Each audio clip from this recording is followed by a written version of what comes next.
पहले ये young man एक बहुत ही मिजरेबल लाइफ जी रहा था। वो अक्सर उस सो कॉल्ड दोस्त को कोसता था जिसने सालों पहले उसे एक इन्वेस्टमेंट अपॉर्चुनिटी दी थी। शुरू में उसने मना कर दिया था, लेकिन उसका दोस्त लगातार प्रेशर डालता रहा जब तक कि उसने पेपर साइन नहीं कर दिए। उस वक्त वो अपने दोस्त के चेहरे पर छिपी हुई मजाक उड़ाने वाली स्माइल देख नहीं पाया। अब प्रेजेंट में वो बस किसी तरह जिंदा था। कर्जों के बोझ ने उसकी जिंदगी बर्बाद कर दी थी। सिर्फ एक चीज थी जो उसे जीने की हिम्मत देती थी, उसका फेवरेट नॉवल डार्क हेडर। उसने इसे हंड्रेड्स ऑफ टाइम्स पढ़ा था, फिर भी हर बार कहानी में एक नया सा चार्म महसूस होता था, जैसे किताब हर रीडिंग के साथ अलग तरह से जिंदा हो जाती हो। अब तक तो उसने इसके लगभग हर डिटेल को याद कर लिया था। अचानक उसने कुछ अजीब देखा। उसकी खिड़की के बाहर दो फेदर्स तैर रहे थे, जिनसे हल्की सी पर्पल एनर्जी निकल रही थी। वो समझ भी नहीं पाया कि क्या हो रहा है कि उसकी नाक से खून बहने लगा। उसके सीने में तेज दर्द उठा। कुछ समझने से पहले ही सब कुछ अंधेरा हो गया। अगली ही पल उसने अपनी आंखें एक बिल्कुल अलग जगह पर खोली। पहले तो उसे लगा कि यह सपना है, लेकिन जिस रूम में वो था वो उसके असली कमरे से कहीं ज्यादा लग्जरियस था। जब उसने खिड़की से बाहर देखा तो एक पेड़ पर दर्जनों क्रोज बैठे हुए थे। उनमें से एक क्रो सीधा उसकी तरफ देखकर आवाज लगाने लगा। उसने सोचा कि यह सब अभी भी सपना ही है और खुद को शांत करने की कोशिश की। तभी वो क्रो अचानक काफी फ्रेंडली बिहेव करने लगा, जिसने उसे और भी कंफ्यूज कर दिया। फिर वो खिड़की के पास गया और वहीं जम गया। आसमान में 3 सन्स चमक रहे थे। नीचे एक विशाल सिटी फैली हुई थी जो उसे अजीब तरह से फेमिलियर लग रही थी। जब उसने अपना रिफ्लेक्शन देखा, सच्चाई बिजली की तरह उसके दिमाग में गिरी। वो एबेरन एम्पायर का 7th प्रिंस बन चुका था। तभी बाहर से एक मेड एना ने उसे आवाज दी। घबराहट में उसने उसे अंदर आने से रोकने की कोशिश की, लेकिन बैलेंस खो बैठा और फ्लोर पर गिर गया। एना जैसे तुरंत समझ गई कि क्या हुआ है और कहकर चली गई कि वो बाद में वापस आएगी। उसकी आवाज और आसपास का माहौल देखकर उसके सारे डाउट्स खत्म हो गए। ये दुनिया वही थी जहां डार्क हेडर की कहानी सेट थी। लेकिन एक बहुत बड़ी प्रॉब्लम थी। जितने भी कैरेक्टर्स में वो रीइनकार्नेट हो सकता था, उसने रैन एबेरन का बॉडी पोजेस किया था। पावरफुल प्रिंसेस की तरह नहीं, रैन की किस्मत तो नॉवल के शुरुआती हिस्सों में ही एक दुखद मौत लिखी हुई थी। रूम में अकेला बैठकर वो अपनी बदकिस्मती को कोसने लगा। तभी पीछे से किसी ने उसका नाम लेकर आवाज दी और अपना इंट्रोडक्शन सिन के रूप में दिया। नाम सुनते ही प्रिंस का एक्सप्रेशन ठंडा पड़ गया। वो अच्छी तरह जानता था कि यह आदमी कौन है और असल में क्या चाहता है। सिन ने कहा कि प्रिंस ने डिनर स्किप कर दिया था, इसी चिंता में वो पर्सनली मिलने आया था। उसने पूछा कि क्या अब उनकी तबीयत बेहतर है। लड़का, जो अब पहले वाला इंसान नहीं रहा था, धीरे से सांस लेकर खुद को शांत किया। उसे काम रहना था। उसने सिन की आंखों में देखकर कहा कि वो अब काफी बेहतर महसूस कर रहा है। रैन ने फिर खाना लगाने का ऑर्डर दिया। एना ने तुरंत टेबल सेट कर दी, लेकिन पूरे वक्त उसके हाथ कांपते रहे। जब रैन ने डिशेस देखी तो उसे यकीन नहीं हो रहा था कि इंपीरियल फैमिली के एक मेंबर को इतना बेकार खाना सर्व किया जा रहा है। गलती से उसका हाथ गर्म टी पॉट से लग गया और तुरंत जल गया। जो रिएक्शन मिला उसने उसे हैरान कर दिया। एना का चेहरा एकदम सफेद पड़ गया, जैसे कोई बहुत बड़ी ट्रेजेडी हो गई हो। वो तुरंत जमीन पर गिरकर बार बार माफी मांगने लगी, जबकि उसकी कोई गलती नहीं थी। उस वक्त रैन को ओरिजिनल ओनर की एक इंपॉर्टेंट बात याद आई। असली रैन एबेरन काफी वायलेंट टेम्पर वाला था। छोटी छोटी बातों पर सर्वेंट्स को पनिश कर देता था। इसीलिए पैलेस का स्टाफ इतना डरा हुआ था कि एक छोटी सी एक्सीडेंट भी उन्हें पैनिक में डाल देती थी। इस बीच सिन ने खुशी जताई कि प्रिंस सब ठीक लग रहे हैं, लेकिन जल्द ही उसने अपना असली मकसद दिखा दिया। उसने कई डॉक्यूमेंट्स खोलकर टेबल पर रख दिए। जैसे ही रैन की नजर उन पेपर्स पर पड़ी, उसके दिमाग में वार्निंग बेल्स बजने लगी। नॉवेल की नॉलेज की वजह से वो पहले ही जानता था कि ये डॉक्यूमेंट्स फेक हैं और प्रिंस की वेल्थ को चुराने के लिए बनाए गए हैं। ओरिजिनल रैन बिना सोचे समझे इन पर साइन कर देता और आसानी से मैनिपुलेट हो जाता। रैन की हिचकिचाहट देखकर सिन हल्का सा मुस्कुराया और उसका मजाक उड़ाने लगा। ये देखकर रैन को अपनी पुरानी जिंदगी याद आ गई। एक बार फिर उसे वो कॉन्ट्रैक्ट याद आया जिसने उसकी जिंदगी बर्बाद कर दी थी, और वो अंधा भरोसा जो उसने गलत इंसान पर किया था। दोनों सिचुएशंस की सिमिलैरिटीज बहुत ज्यादा थी। उसके अंदर एक नया डिटर्मिनेशन जाग उठा।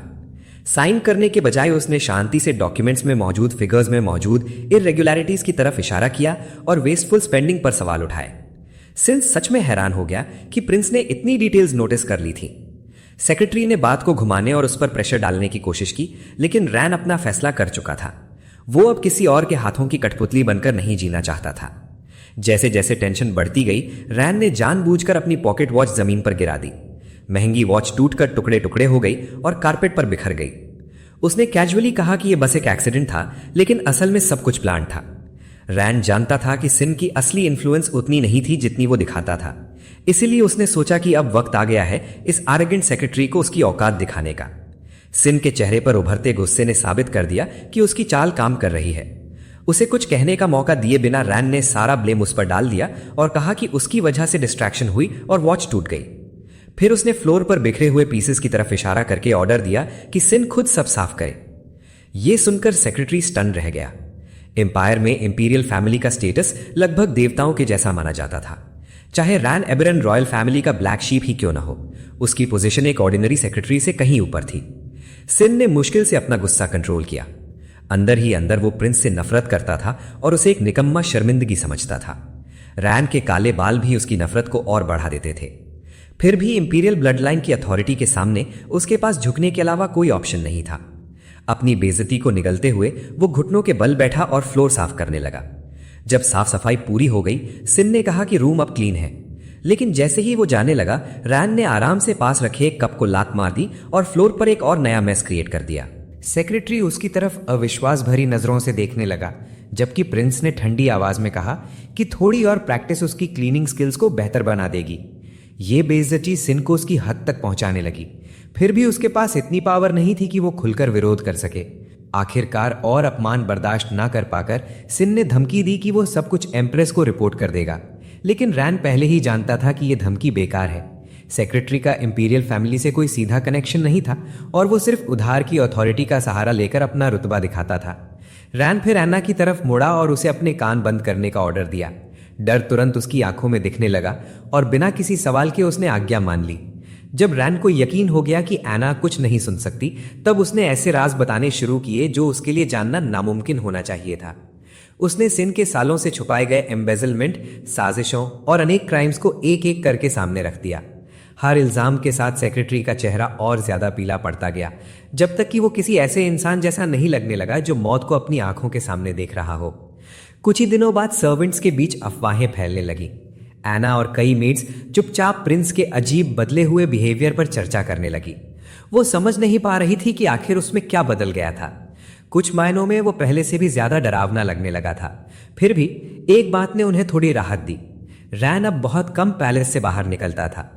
इस दौरान रैन अपना ज्यादातर समय पैलेस लाइब्रेरी में बिताने लगा। खिड़की के बाहर बादलों से भरे आसमान को देखते हुए वो सोच रहा था कि उसने अपने नए रोल में कितनी सफलता से खुद को ढाल लिया है। सर्वेंट सब उसे देखते ही बचकर निकल जाते थे और सिन उनकी कॉन्फ्रंटेशन के बाद पूरी तरह गायब हो चुका था। क्योंकि ओरिजिनल स्टोरी शुरू होने में अभी 1 साल बाकी था, रैन को किसी तरह की जल्दी महसूस नहीं हुई। इस नई दुनिया में आने के बाद पहली बार उसने खुद को थोड़ा रिलैक्स करने दिया। उसकी पुरानी जिंदगी की यादें फिर उभरने लगी। उसे याद आया कैसे उसने एक लाइब्रेरी में पहली बार डार्क हेडर को देखा था और उसकी कहानी में पूरी तरह खो गया था। अब जब वो खुद उसी दुनिया में जी रहा था, तो उसका इरादा था कि असली प्रोटैगनिस्ट के आने से पहले के इस शांत समय का पूरा मजा ले। पैलेस के बाहर फैले अनंत आसमान को देखते हुए उसने सोचा कि कितना अद्भुत होता अगर उसके अपने पंख होते और वो खुद उस आसमान में उड़ सकता। तभी अचानक उसके पूरे शरीर में असहनीय दर्द फूट पड़ा। उसके हाथ का कप छूटकर जमीन पर गिर गया और टूट गया। दर्द उसके हर हिस्से में फैलने लगा। अपनी पिछली दुनिया में मौत के समय जो पीड़ा उसने झेली थी, ये उससे बिल्कुल अलग थी। ऐसा लग रहा था जैसे उसके पूरे शरीर को किसी जलती भट्टी में डाल दिया गया हो। कुछ देर बाद एना अपनी रोज की सफाई करने लाइब्रेरी में आई। पहली नजर में रूम खाली लगा, इसलिए उसने मन ही मन खुद को लकी समझा कि वो परेशान करने वाला प्रिंस आसपास नहीं था। जल्द ही उसकी नजर फ्लोर पर पड़े टूटे हुए कप पर गई। इतनी महंगी चीज को बर्बाद देखकर उसे दुख हुआ, खासकर जब उसने सोचा कि उस कप की कीमत उसके संघर्ष करते परिवार की कितनी मदद कर सकती थी। इससे पहले कि वो और सोचे, किताबों की एक शेल्फ के पीछे से अजीब सी आवाज आई। अचानक लाल आंखों वाला एक क्रो अंधेरे से बाहर उड़ा और एना डर कर पीछे हट गई। क्रो रूम के चक्कर लगाने लगा, जबकि एना हैरानी से उसे देख रही थी। उसे समझ नहीं आ रहा था कि ये पैलेस लाइब्रेरी के अंदर कैसे आया। आखिरकार उसने किसी तरह उस क्रो को पकड़ लिया। उसे हाथ में पकड़कर वो बोली, तुम्हें पता भी है यहाँ कितना डरावना इंसान रहता है। यहाँ रुकना तुम्हारे लिए खतरनाक है। ये बात सुनते ही रैन को एक हिला देने वाली सच्चाई का एहसास हुआ। वो अब अपने इंसानी शरीर में नहीं था, वो उसी क्रो में बदल चुका था जिसे एना पकड़े हुए थी। इस शौक से उभरने का मौका भी नहीं मिला था कि ऐना उसे खिड़की तक ले गई और बिना झिझक बाहर फेंक दिया। तुरंत ही घबराहट ने उसे घेर लिया। जमीन तेजी से उसकी तरफ बढ़ रही थी और हवा उसके कानों के पास गरज रही थी। मौत सामने देखकर रैन बेचैनी से बचने का रास्ता ढूंढने लगा। टकराने से कुछ पल पहले उसके दिमाग में एक इंस्टिंक्टिव विचार आया। उसने अपना पूरा ध्यान पंखों पर केंद्रित किया और उन्हें हिलाने की कोशिश की। उसकी हैरानी का ठिकाना नहीं रहा जब उसका शरीर उसकी बात मान गया। बेचैनी में की गई पंखों की फड़फड़ाहट धीरे धीरे उसकी गिरावट को रोकने लगी और कुछ ही पलों में वो हवा में स्टेबल हो गया। मौत की तरफ गिरने के बजाय वो पैलेस के ऊपर आसमान में उड़ रहा था। काफी देर तक एक्सपेरिमेंट करने के बाद वो पैलेस लौट आया और पता चला कि ये ट्रांसफॉर्मेशन रिवर्स भी हो सकती है। रैन ने जल्दी ही सीख लिया कि सिर्फ अपनी इच्छा से वो इंसान और क्रो दोनों रूपों में फ्रीली बदल सकता है। ये एबिलिटी जितनी यूजफुल थी उतनी ही खतरनाक भी। ओरिजिनल नॉवल में इस तरह की कोई पावर कभी मौजूद नहीं थी। क्योंकि डार्क हेडर में इस एबिलिटी का कोई जिक्र नहीं था, इसका खुलासा फ्यूचर इवेंट्स को पूरी तरह बदल सकता था। जब तक उसे इसकी असल ओरिजिन का पता नहीं चल जाता, सीक्रेसी ही सबसे सुरक्षित ऑप्शन लग रही थी। उसके विचार ऐना की आवाज से टूट गए। उसने बताया कि मंथली रॉयल रिचुअल शुरू होने वाला है। यह सुनकर लैन तुरंत सतर्क हो गया। ऊपर से यह इवेंट एक नॉर्मल सेरेमनी लगता था, लेकिन जो लोग एम्पायर के असली वर्किंग्स को जानते थे उन्हें इसका सच पता था। यह असल में सक्सेशन एग्जामिनेशन था, जहां इंपीरियल फैमिली के मेंबर्स एम्परर के सामने अपने टैलेंट्स और पावर का प्रदर्शन करते थे। नॉवेल में इस रिचुअल के बारे में पढ़ने के बाद रैन इसे अपनी आंखों से देखने के लिए काफी उत्सुक था। कुछ ही देर बाद वो ग्रैंड हॉल में पहुंच गया और इंपीरियल फैमिली के बाकी मेंबर्स के साथ अपनी जगह ले ली। उसके और उसके रिश्तेदारों के बीच का अंतर तुरंत नजर आ रहा था। उसके भाइयों के चमकदार ब्लॉन्ड बाल थे और नेचुरली कमांडिंग अपीयरेंस था। थोड़ी देर बाद एक प्रिंस ने उसकी तरफ नफरत भरी नजर डाली। वो था सलोस आयरन, 8वां प्रिंस और रैन का हाफ ब्रदर। हमेशा की तरह सलोस ने उसके प्रति खुला तिरस्कार दिखाया और लगातार ताने मारने लगा, लेकिन रैन ने कोई जवाब नहीं दिया। उसकी पूरी तरह अनदेखी ने सलोस को और ज्यादा इरिटेट कर दिया। खुशकिस्मती से फर्स्ट प्रिंसेस उस वक्त हॉल में आ गई और उसने तुरंत हंगामा खत्म कर दिया, जिसकी वजह से सलोस को चुप रहना पड़ा। सबके बैठ जाने के बाद रैन ने टेबल के आसपास की अरेंजमेंट को ध्यान से देखा। हर सीट एम्पायर की हायरार्की को दिखाती थी, जो स्ट्रेंथ और इन्फ्लुएंस के हिसाब से तय होती थी। इस एम्पायर में पावर का सोर्स एक रहस्यमयी ऊर्जा थी जिसे मैनेस कहा जाता था। जिन लोगों के बालों का रंग ज्यादा चमकदार होता था उनमें आमतौर पर मैनेस भी ज्यादा होता था, जो उन्हें बहुत बड़े एडवांटेजेस देता था। क्योंकि रैन के पास मैनेस बिल्कुल नहीं था और उसके बाल काले थे, इसलिए वो पूरी रॉयल फैमिली में सबसे नीचे की पोजीशन पर बैठा था। प्रिंस होने के बावजूद हॉल का माहौल उस पल बदल गया जब एम्परर अंदर आए। रॉयल फैमिली का हर मेंबर तुरंत अपनी सीट से उठकर एम्पायर के शासक का स्वागत करने लगा। एम्परर शांत चेहरे के साथ अपनी जगह पर बैठे और बिना किसी खास दिलचस्पी के रिचुअल शुरू करने का आदेश दिया। उनके सामने एक प्राचीन आर्टिफैक्ट रखा था जिसे प्रसा कहा जाता था, एक ऐसा रेलिक जो एम्पायर के फाउंडर रूलर से जुड़ा हुआ था। इस टैबलेट में किसी व्यक्ति के मानस को नापने और उसकी वर्तमान शक्ति दिखाने की क्षमता थी। जब एम्परर ने अपना हाथ आर्टिफैक्ट पर रखा तो उसकी सतह से एक चमकदार नीली रोशनी फूट पड़ी। एनर्जी पूरी टेबल पर दौड़ गई और उसके बिल्कुल अंत तक पहुंच गई। ये ऐसी शक्ति का प्रदर्शन था जिसे वहां मौजूद कोई भी व्यक्ति छू तक नहीं सकता था। अपनी पावर दिखाने के बाद एम्परर ने अपने बच्चों को चैलेंज किया कि अगर कोई चाहे तो अपनी शक्ति उनसे कंपेयर कर सकता है।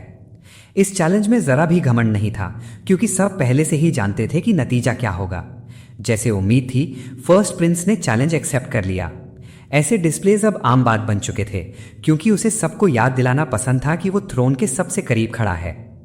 एक ऐसे समाज में जहां मनीष ही अथॉरिटी का प्रतीक था, अपनी सुपीरियर पावर दिखाना उसकी फ्यूचर एम्परर वाली पोजीशन को और मजबूत बनाता था। पूरे कॉन्फिडेंस के साथ आगे बढ़ते हुए उसने अपनी एबिलिटीज एक्टिवेट की और जबरदस्त एनर्जी रिलीज की। फिर सब कुछ गलत हो गया। फर्स्ट प्रिंस के चेहरे पर शौक साफ नजर आया। अगले ही पल उसके मुंह से खून निकला और फ्लोर पर टपकने लगा। तुरंत हॉल में अफरा तफरी मच गई। नोबल्स और सर्वेंट्स घबराहट में उसकी तरफ दौड़ पड़े। उसके भाई जवाब मांगने लगे और पूरा सेरेमनी केओस में बदल गया। सिर्फ रान ही समझ पाया कि असल में क्या हुआ था। नॉवेल के अनुसार फर्स्ट प्रिंस को यह रहस्यमयी बीमारी अभी नहीं होनी चाहिए थी। उसे याद था कि यह घटना लगभग 6 महीने बाद होने वाली थी, लेकिन यह सब अब हो रहा था। इसका मतलब था कि टाइमलाइन पहले ही बदलना शुरू हो चुकी थी। फर्स्ट प्रिंस का कोलैप्स और उसका खुद का क्रो में ट्रांसफॉर्म होना दोनों ही ओरिजिनल कहानी के मुकाबले काफी पहले हो गए थे। क्योंकि असली सेवेंथ प्रिंस के पास न मैनेज था और न ही कोई ट्रांसफॉर्मेशन एबिलिटी, रान को लगने लगा कि उसकी इस दुनिया में आमद ने कहानी को उसके अंदाजे से कहीं ज्यादा बदल दिया है। सेरेमनी के बाद पूरा पैलेस अशांति में डूब गया, लेकिन सबसे ज्यादा तकलीफ फर्स्ट प्रिंस को हुई। सुबह तक सब कुछ बिल्कुल नॉर्मल था, अब उसका शरीर उसकी बात मानना ही बंद कर चुका था। जब भी वो मैनेज को सर्कुलेट करने की कोशिश करता, असहनीय दर्द उसके पूरे शरीर में फैल जाता। दर्द बढ़ता गया और आखिरकार वो घुटनों के बल गिर पड़ा। उसे समझ नहीं आ रहा था कि आखिर ये सब उसके साथ ही क्यों हो रहा है। ये विचार ही उसके लिए असहनीय था। वो फर्स्ट प्रिंस था, वही व्यक्ति जिसे अगला एम्परर बनने की उम्मीद थी। आम लोगों के विपरीत उसने अपनी पूरी जिंदगी ये मानकर बिताई थी कि वो सबसे ऊपर है। धीरे धीरे उसकी कॉन्फिडेंस की जगह बेचैनी और निराशा ने ले ली। अपने इमोशंस पर काबू पाने के लिए उसने एक डैगर उठा लिया। तभी अंधेरे से एक आवाज सुनाई दी, जिंदा रहना चाहते हो तो वो खंजर नीचे रख दो। फर्स्ट प्रिंस ने बिना सोचे समझे डैगर उस आवाज की तरफ फेंका। जब अंधेरे से एक परिचित चेहरा बाहर निकला, उसकी आंखें फट गईं। वहां खड़ा था रान आयरन। सबसे हैरानी की बात यह थी कि वो पैलेस के सबसे सुरक्षित कमरों में से एक में बिना पकड़े गए घुस आया था। फर्स्ट प्रिंस ने तुरंत जवाब मांगा। उसे समझ ही नहीं आ रहा था कि कोई उसके प्राइवेट चेंबर में इतनी आसानी से कैसे आ सकता है। रान बस हल्का सा मुस्कुराया। अगर मैं सच में असासिन होता तो ये बातचीत कब की खत्म हो चुकी होती। ये सुनकर प्रिंस और भी ज्यादा शॉक में आ गया। जब उसने पूछा कि रान अंदर कैसे आया, तो रान ने बिल्कुल कैजुअली जवाब दिया कि वो पैलेस की बाहरी दीवार पर चढ़कर आया है। प्रिंस ने यकीन किया या नहीं, इससे कोई फर्क नहीं पड़ता था। रान के मुताबिक एंट्री का तरीका मायने नहीं रखता था, असली मायने रखती थी फर्स्ट प्रिंस की हालत। सीधा जवाब देने के बजाय फर्स्ट प्रिंस अचानक मुस्कुराया। फिर वो जोर जोर से हंसने लगा। उसकी हंसी लगभग पागलपन जैसी लग रही थी, लेकिन उसे पता चल गया कि वो किसी नतीजे पर पहुंच चुका है।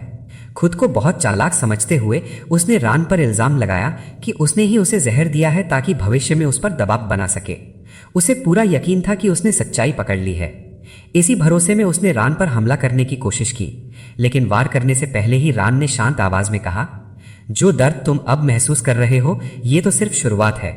एक हफ्ते के अंदर तुम इतनी तकलीफ में होगे कि खुद मौत की भीख मांगोगे। ये शब्द सुनते ही प्रिंस रुक गया। पहली बार उसके चेहरे पर सच्ची अनिश्चितता नजर आई। रान ने फिर समझाया कि उसने किसी को पॉइजन नहीं किया, न ही उसके पास कोई गुप्त साजिश थी। उसके मुताबिक उसे खुद भी नहीं पता था कि इस अजीब बीमारी के पीछे कौन है, लेकिन एक बात वो जरूर जानता था, अगर कुछ नहीं बदला तो फर्स्ट प्रिंस की हालत लगातार खराब होती जाएगी। असाधारण गंभीरता के साथ रान ने कहा कि यह मुलाकात उसके बचने का आखिरी मौका है। उसकी हर बात में इतना विश्वास था कि वार्निंग को नजरअंदाज करना मुश्किल हो गया। अपनी बात कहकर रान ने तुरंत क्रो में ट्रांसफॉर्म किया और खिड़की से बाहर उड़ गया। तूफानी रात के आसमान में उड़ते हुए उसने सोचा कि यह अच्छा हुआ कि फर्स्ट प्रिंस में उसका पीछा करने की हिम्मत नहीं थी। कमरे में अकेला बचा फर्स्ट प्रिंस चुपचाप बैठा रहा, जबकि निराशा धीरे धीरे उसे निगलने लगी। रान के नजरिए से देखा जाए तो डरा हुआ फर्स्ट प्रिंस अब एक काफी उपयोगी मोहरा बन सकता था। आने वाले समय में क्रो फॉर्म उसके लिए बहुत काम आने वाली थी, क्योंकि उसकी मदद से वो बहुत दूर तक आसानी से सफर कर सकता था। कुछ समय तक सब कुछ शांत रहा, फिर अचानक उसे एक अजीब सा खतरे का एहसास हुआ। कुछ देर बाद कहानी का ध्यान फिर पैलेस की तरफ लौटा। 2 पूरे दिन तक रान अपने रूम में बंद रहा और अपने अगले कदम के बारे में सोचता रहा। दरवाजे के बाहर अन्ना की चिंता बढ़ती जा रही थी। प्रिंस ने न कुछ खाया था और न ही कमरे से कोई आवाज आई थी। इस वजह से उसकी कल्पना डरावने ख्यालों से भर गई और वो सोचने लगी कि कहीं उसके साथ कुछ बुरा तो नहीं हो गया।